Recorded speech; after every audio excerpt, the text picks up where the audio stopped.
మరి అందరికంటే ఉత్సాహవంతులైన నా ఆడపడుచులకు ప్రత్యేకమైన ధన్యవాదాలు. ఈరోజు తెలంగాణ రాష్ట్ర వ్యాప్తంగా 18,000 మంది నా సాక్షర భారత్ కుటుంబాలకు న్యాయం చేయాలని, న్యాయం జరగాలని, అతి తక్కువ వేతనాలు పొందుతూ మన శ్రమ దోపిడీ చేస్తున్న ఈ ప్రభుత్వాలకు సాక్షర భారత్ ఉద్యోగుల దెబ్బ చూపించాలని, మన సమస్యలు పోరాడి సాధించుకోవాలని సాక్షర భారత్ ఉద్యోగులు ఈరోజు రోడ్లెక్కే పరిస్థితి వచ్చిందని చెప్పి గ్రహించి అసెంబ్లీ ముట్టడికి పిలిపివ్వడం జరిగింది. దీనిలో భాగంగా ఈరోజు సాక్షర భారత్ యావత్ సాక్షర భారత్ ఉద్యోగులు 10,000 మంది పరీక్షలకు ఈరోజు హైదరాబాద్ నడిబొడ్డుకు వచ్చినందుకు మీకు మరొకసారి నా మనం ఈ ప్రభుత్వాలను ఏం అడగడం లేదు, ఎవరి సొమ్ము అడగడం లేదు. సాక్షర భారత్ ఉద్యోగులుగా పనిచేస్తున్న మాకు కనీస వేతనం పెంచండి, మా యొక్క న్యాయమైన సమస్యలు తీర్చండి, మాకు సమాజంలో గుర్తింపు ఇవ్వండి. అతి తక్కువ వేతనాలతో పనిచేస్తున్నది ఈరోజు కేవలం సాక్షర భారత్ ఉద్యోగులే.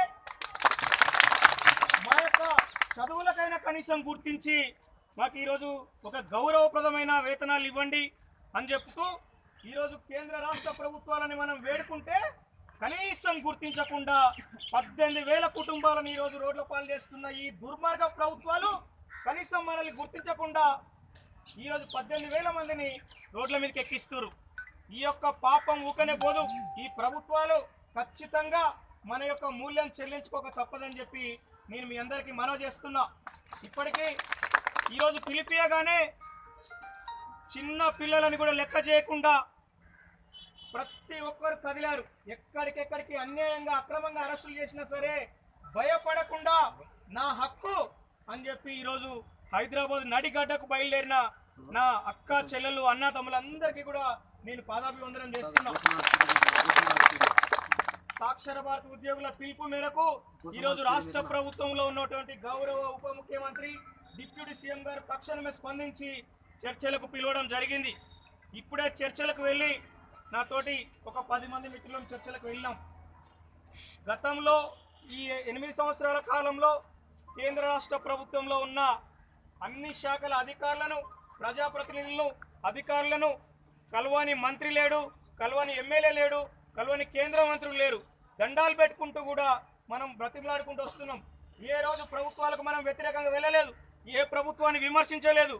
మా హక్కు అనేటువంటి కనీస వేతనాలు చెల్లించండి అని చెప్పి మన న్యాయపరమైన కోరికలు, మన న్యాయపరమైన సమస్యలు, మాకు చాలా రకాలుగా ఇబ్బందులు ఉన్నాయని చెప్పి మనం ప్రభుత్వాన్ని వేడుకుంటూ వచ్చాం తప్పితే ఏ రోజు కూడా ప్రభుత్వాన్ని మనం విమర్శించలేదు.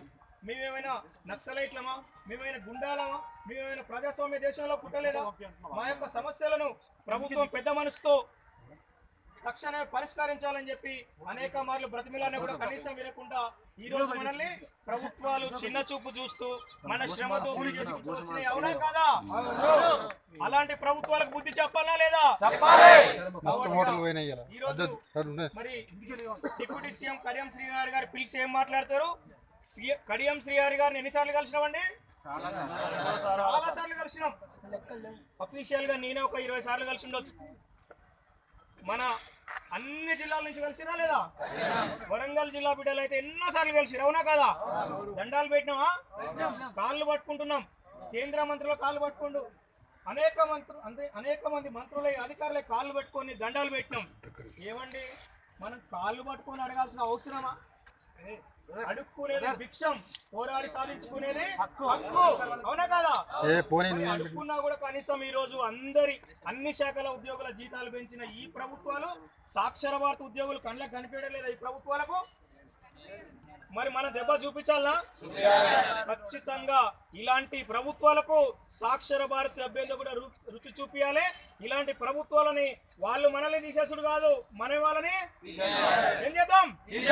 ఇలాంటి ప్రభుత్వాలను ఖచ్చితంగా మనమే తీసేయాల్సిన అవసరం ఉంది. తీసేయలేమా? ఖచ్చితంగా తీసేయగలుగుతాం. కేంద్ర రాష్ట్ర ప్రభుత్వాలు మనల్ని తీసేసుడు కాదు, ఖచ్చితంగా అలాంటి ప్రభుత్వాలను మనమే ప్రారంభిద్దాం, మనమే తరిమి కొడదాం. సాక్షర భారత్ దెబ్బేందో రుచి చూపిద్దామా? ఖచ్చితంగా మీరందరూ సిద్ధమేనా? ఓకే. అయితే మరి కడియం శ్రీహరి గారు ఏం చెప్తారు? సాక్షర భారత్ ఉద్యోగులను పిలిచి, అయ్యో మీరు మాకు తెలియకుండా ఎందుకు చేస్తారా, ఈరోజు అసెంబ్లీ పిలిపించిరట అని మాట్లాడతారు. అంటే అయ్యగా మరి మీ దృష్టికి మేము గత 5 సంవత్సరాల నుంచి వెళ్ళి వస్తూనే ఉన్నాం, 4 ఏళ్ల నుంచి వెళ్ళి మీరు మంత్రి అయిన కాంచి వస్తూనే ఉన్నాం, మీకు చెప్తూనే ఉన్నాగా. అంటే ఆయన ఏమంటాడు, వేరే డిపార్ట్మెంట్ వాళ్ళు అందరి జీతాలు పెంచారు, అందరిని గుర్తించారు, మరి మా సాక్షర వార్తలు ఏ పాపం చేసిరు సార్, మా జీతాలు పెంచట్లే. అంటే ఇది కేంద్ర ప్రభుత్వం కదా, ఇంతమంది మేమేడ చేస్తాం అంటే మరి కేంద్ర ప్రభుత్వ ఉద్యోగుల జీతాలు పెంచలేదా? ఎలాంటి జీవో లేని ఉద్యోగుల జీతాలు పెంచలేదా? మరి సాక్షర భారతోళ్ళు ఈ రోజు ఎందుకు పెంచట్లేరు అంటే సాక్షర భారతోళ్లకు పౌరుషం లేదా? సాక్షర భారతోళ్ళకు కడుపులు లేవా? సాక్షర భారతోళ్ళకు కుటుంబాలు లేవా? మనకు ఆకలి మంటలు లేవా? మరి మనం కూడా ఎన్ని రోజులని సచ్చిన పాములాగా ఉందాం, తిరగబడదాం, పోరాడదాం. పోరాడితే పోయేదేం లేదు, ఏముంది? పోరాడి సాధించుకుందాం. పోరాడి సాధించుకున్న తెలంగాణలో మన సాక్షర భారత ఉద్యోగులు కూడా పోరాడి సాధించుకుందాం. ఈరోజు ఉప ముఖ్యమంత్రి గారు చెప్పిన మాట ప్రకారం చూస్తే, అయ్యా 28వ తారీఖు దాకా నేను బిజీగా ఉంటా, 28వ తారీఖు మీరు కలవండి, అప్పుడు మాట్లాడదాం.